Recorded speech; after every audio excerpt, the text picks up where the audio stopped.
हर हर महादेव भक्तों में आज आपको काशी में एक अंधे बालक की दिव्य यात्रा की कहानी बताऊंगा। शिव की छाया में काशी के अंधे बालक की दिव्य यात्रा। काशी, जहां जीवन और मृत्यु एक साथ सांस लेते हैं, जहां घाटों पर दीप जलते हैं और शंख की गूंज में आत्मा को मुक्ति का मार्ग मिलता है। यही वह नगरी है जहां ये कथा जन्म लेती है, एक अंधे बालक की, जो देखने से तो वंचित था परंतु शिव को अनुभव करता था हर श्वास में। कथा प्रारंभ करें। काशी के तुलसी घाट के पास एक टूटी सी झोपड़ी में रहता था एक अंधा बालक, नाम था नयन।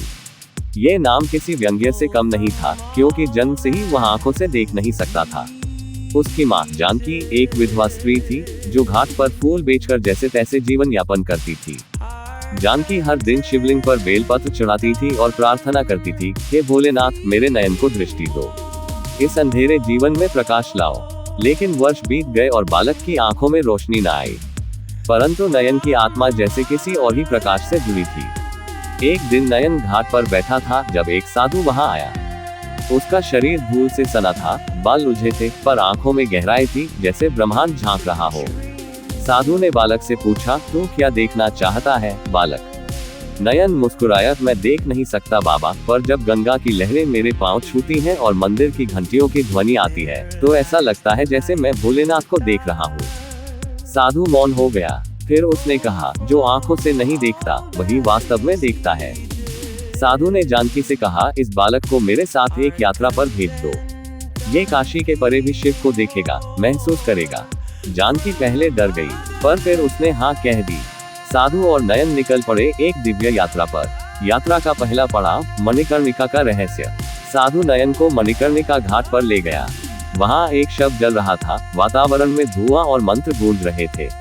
नयन ने पूछा, बाबा, मृत्यु से डर नहीं लगता? साधु बोला, मृत्यु तो शिव का वस्त्र है नयन, यहाँ जो जल रहा है वह अब मुक्त हो रहा है। शरीर को छोड़ आत्मा शिव में विलीन हो रही है। नयन ने आंखें बंद की और कहा, बाबा, मुझे ऐसा लग रहा है जैसे कोई मुझे भीतर से पुकार रहा है, जैसे कोई कह रहा है, डर मत, मैं हूं तुम्हारे साथ। साधु मुस्कुराया, वह स्वयं महाकाल है नयन।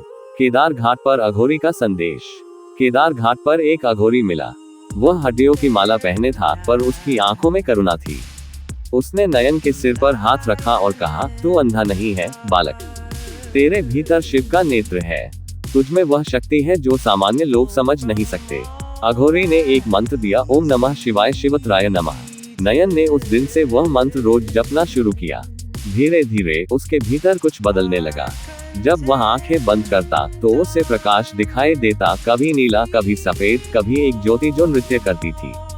कभी कभी वह सपना देखता जिसमें एक विशाल नीलकंठ पुरुष उसे आशीर्वाद दे रहा होता। कहानी पसंद आए तो चैनल को लाइक और सब्सक्राइब जरूर करें। तीसरा पड़ाव, काशी से कैलाश की मानसिक यात्रा। एक दिन साधु ने कहा, अब हम ध्यान के माध्यम से कैलाश की यात्रा करेंगे। साधु और नयन घाट की एक गुफा में जाकर तपस्या में लीन हो गए। 21 दिनों तक नयन ने अन्न जल त्याग कर केवल महामृत्युंजय जाप किया।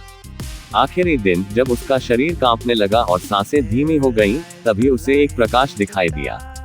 वह दृश्य शब्दों में वर्णन करना असंभव है। एक बर्फ से ढका पर्वत, बीच में बैठा एक ध्यानस्थ योगी, आंखें बंद, माथे पर त्रिपुंड, गले में नाग और चंद्रमा से जलती शांति। शिव स्वयं। नयन ने उनके चरणों में प्रणाम किया और कहा, भोलेनाथ, मुझे कुछ नहीं चाहिए, बस अपने चरणों की छाया में रख लो। शिव ने कहा, तू मेरी आंखों से देखता है नयन, अब तुझे दृष्टि भी दूंगा और दृष्टि भी। चमत्कार और वापसी। अगली सुबह जब नयन उठा तो उसकी आंखें खुली, और इस बार केवल भावनाओं से नहीं, दृष्टि से भी।